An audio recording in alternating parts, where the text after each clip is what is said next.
13 semi त्रिज्या वाले वृत्त के केंद्र से 12 सेमी दूरी पर स्थित जीवा की लंबाई क्या है। तो सबसे पहले हम एक वृत्त बनाएंगे। चलिए हम फटाफट एक वृत्त बना लेते हैं। अब यहाँ पर एक वृत्त बनाने के बाद इन्होंने कहा कि 13 सेमी त्रिज्या मान लेते हैं वृत्त के केंद्र से।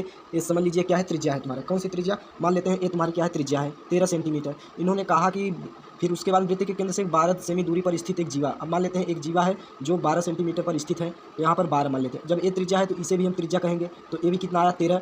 चाहे ऐसे लिखें चाहे सब वृत्त की त्रिज्याएं ही हैं। तो ये कितना दिया है, 12 और ये 13 दिया। अब यहाँ पर देखिए कर्ण का स्क्वायर बराबर लंब का स्क्वायर आधार का स्क्वायर लग रहा है। तो यहाँ पर कर्ण क्या है, 13 है। तो 13 13 ही हम 169 पाइथागोरस प्रमेय लग रहा है। फिर 12 पर ही हम 144 डायरेक्ट कर रहे हैं। फिर उसके बाद में प्लस आधार का स्क्वायर, तो यानी कि 169 माइनस 144 बराबर आधार का स्क्वायर। तो आया कितना, 25 आया। इसको माइनस करेंगे 25 तो ए स्क्वायर। तो इसको लिख सकते हैं 5 के स्क्वायर बराबर ए स्क्वायर। तुलना करेंगे तो ए बराबर 5, जो कि तुम्हारा समझ लीजिए आधार कितना आया, 5। जब ए 5 आया तो ए भी 5 आएगा। तो 5 और 5 कितना हुआ, 10 सेमी। तो इसकी जीवा की लंबाई क्या आई, 10 सेमी, जो कि ऑप्शन नंबर 3 है, सही है।